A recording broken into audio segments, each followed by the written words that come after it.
So hi guys, first of all I want to apologize for looking there because looking at the camera feels weird. I don't see myself, I don't see anybody, I'm just looking at this spot over here and I don't know, it just looks weird. At least I'm gonna look at myself.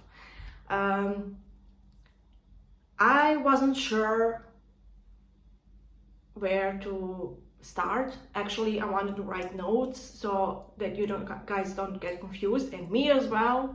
Me and my way of talking, always like stumbling on words and stuff. And yeah, I'm just not gonna be bothered by it, and I decided to like make this video, how to say, like without caring too much if I said things in the right order. Yeah, that's the best thing to say it. So let's start from the beginning. Okay, I want to say that I am truly regretting that I needed so long to turn myself to God and to church. And I want to just say that my whole life I believed in God, but I never thought about things that I do and if I'm making sins or no.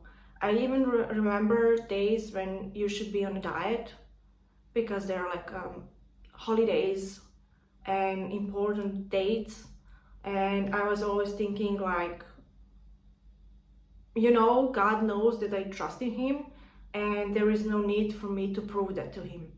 That was like my mindset.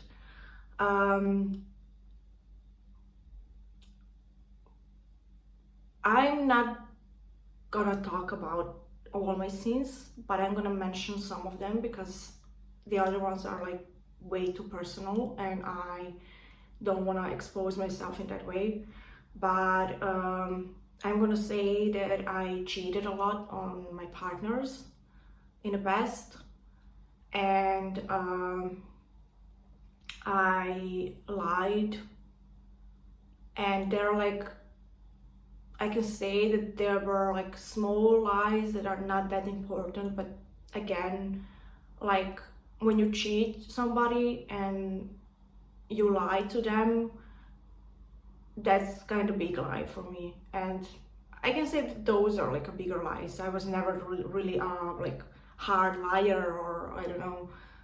Those were like just small things, or just, you know, it was not like always to protect myself. Sometimes it was just to protect other people.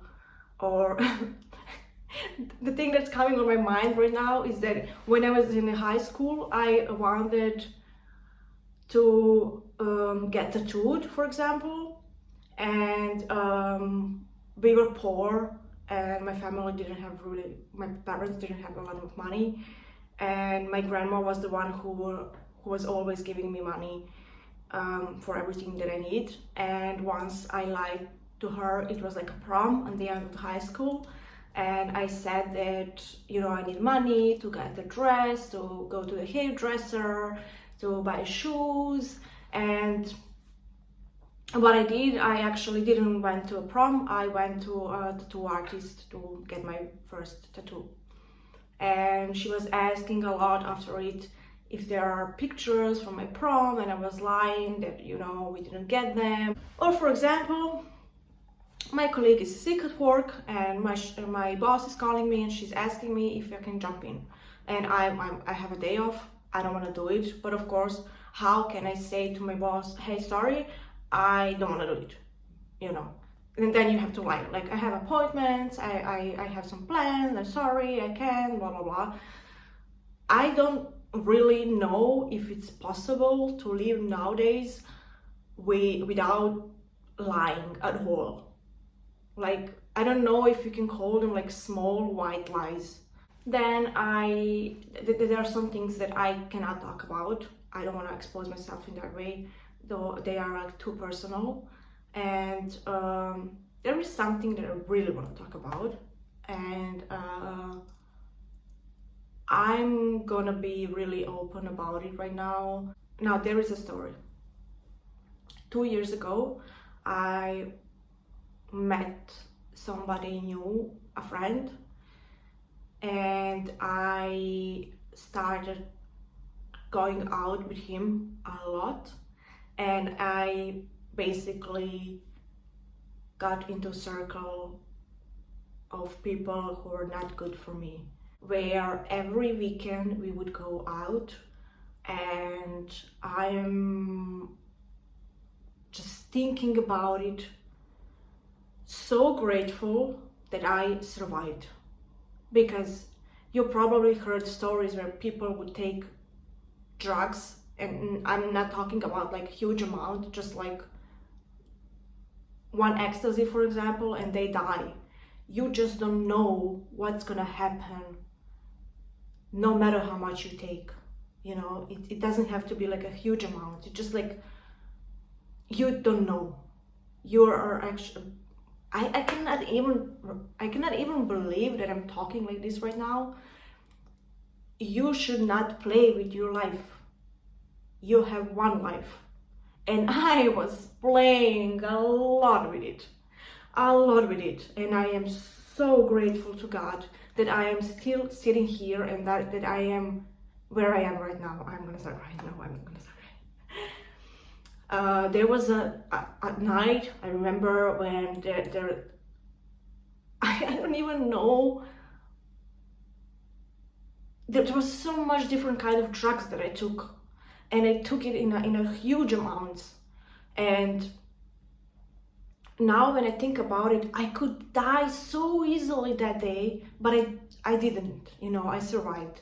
And I was in a really bad headspace, and then I would like take a break, and there were nights when I tried to prove myself that I can actually go out and not take anything. It was so hard, but you know, I just needed to like convince myself that I am not a drug addict. And yeah, there were like breaks for like a month, 2 months, 3 months, but then, you know, I would just like go back to it. And then what happened is that one day I went to my friend's place, and we smoked some weed, and I got a serious panic attack. And I'm not gonna go in details right now what exactly happened. I'm gonna maybe make a new video about it.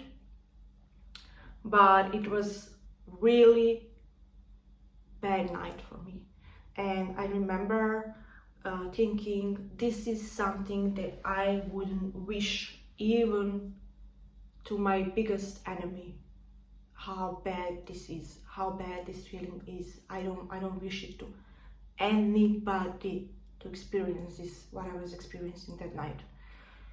The night passed somehow. The next day I was feeling so weird, and the problem was that I thank God again, I never had such a serious panic attack again, but I still had them, and it started happening more often.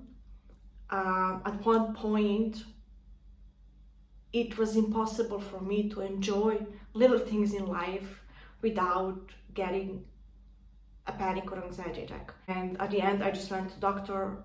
Of course, by the way, just to say it, I quit alcohol since that night, and I quit all drugs.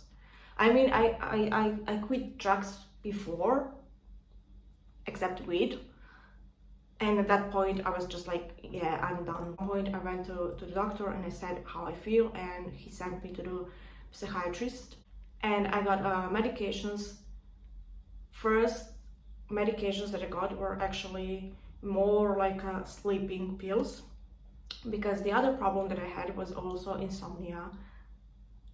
Nothing weird, I would say.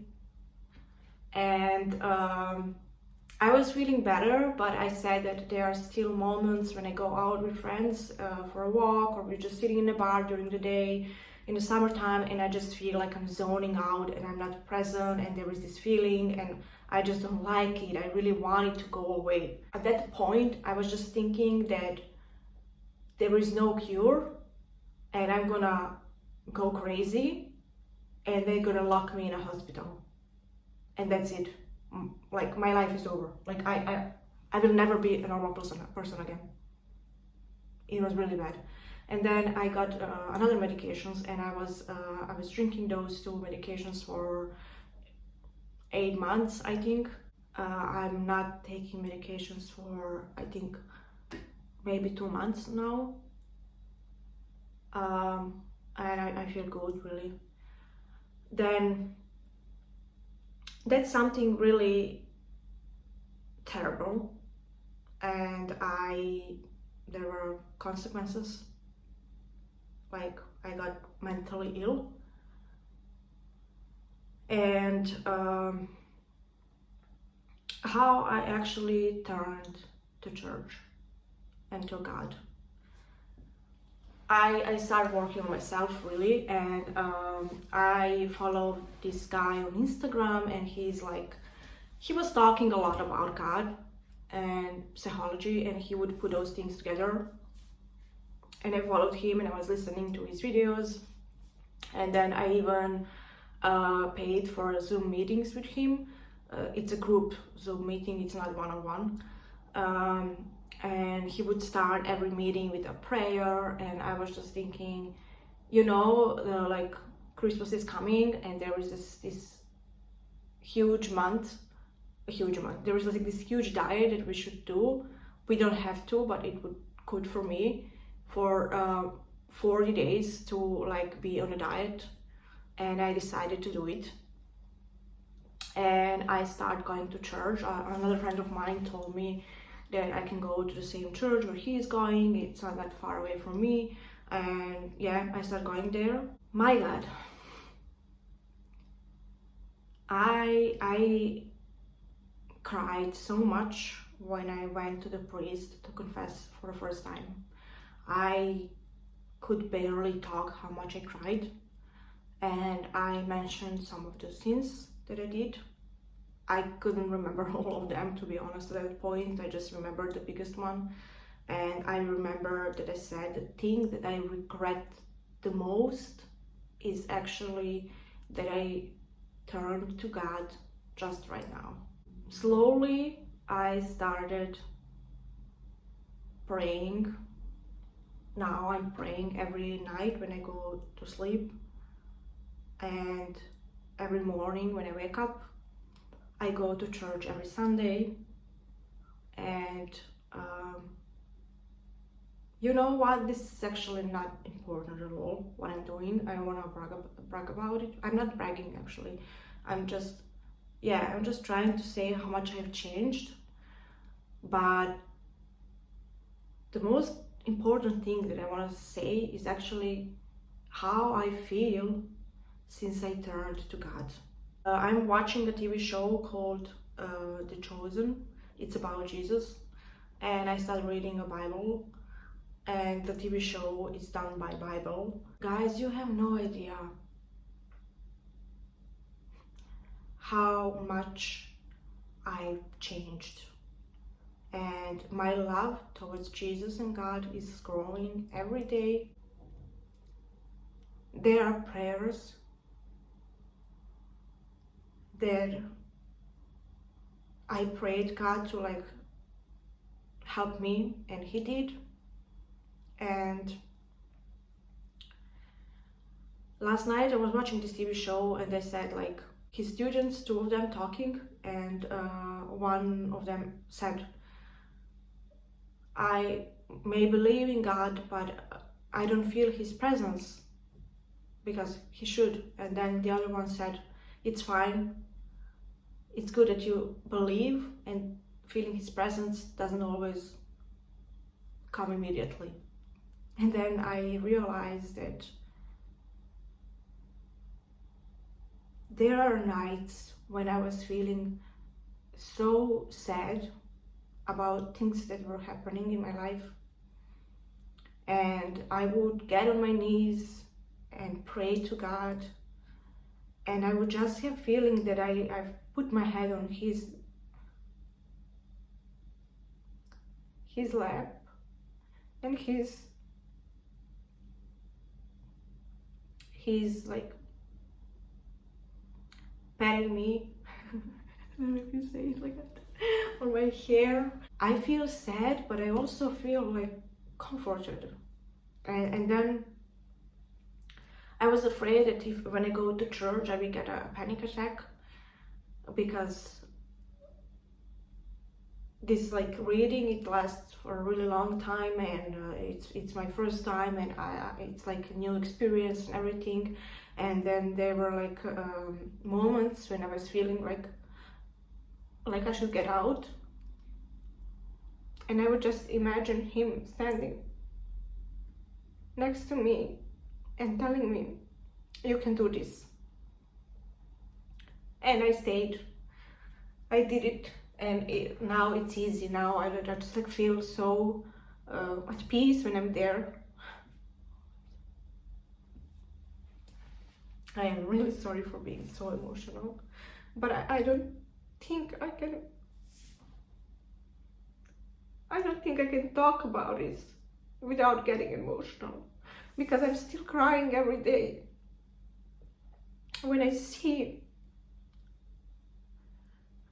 what I've missed these 30 years, and who he was, and what he did for us, and what we did to him in return. But I know that that's how it was supposed to be, and I shouldn't feel sad about it, but I don't know, I just found so much comfort and love in my faith in him.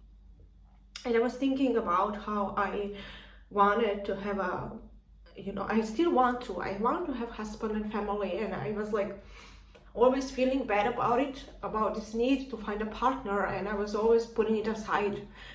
But then I realized this is maybe one of my callings, or maybe it is my calling. I want a family, I want to be a great mother, I want to be a great wife, and marriage is something holy. And this is also something that I didn't know. And I'm also thinking about that I had one marriage and it failed, and I am so happy that I didn't get married at church. But I still feel like bad that I didn't succeed in saving that marriage. And yeah, I still want that to happen, and I'm not gonna feel bad about it anymore. I'm not gonna put this need aside. I'm not worried anymore. I'm not worried about anything that is happening in my life. I know that being next to him and trusting him will help me, and that nothing can harm me anymore, because he is there with me. And what I realized, that my heart is already given to him and God, and my soul belongs to them. I can love somebody, I'm gonna love somebody, I'm gonna love my husband, I'm gonna love my children, but my heart and my soul, they belong to God. It feels really weird, like feeling like this and talking like this, and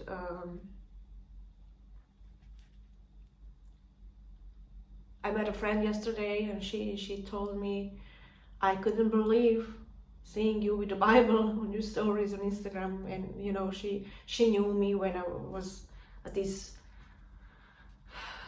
period of time when I was taking drugs and doing all this stuff, going out, and like I also want to talk about, oh my god, I want to talk about my nickname on my Instagram account. It's like I changed it like last year, and my real name is Alexandra, and my Instagram nickname is Real Alexandra.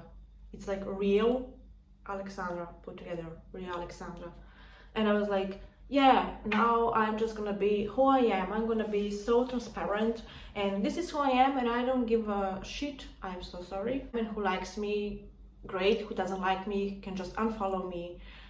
The person that I was thinking I am is like, okay, now I feel sexy and I want to post some sexy pictures when I'm like half naked, and I'm gonna make a sexy face and like basically give you that look like, oh, fuck me.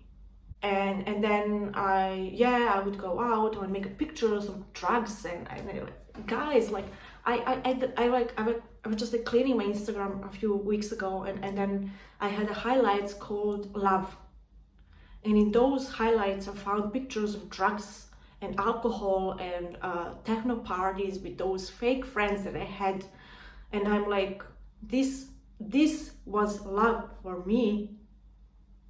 This was love for me. I'm so embarrassed.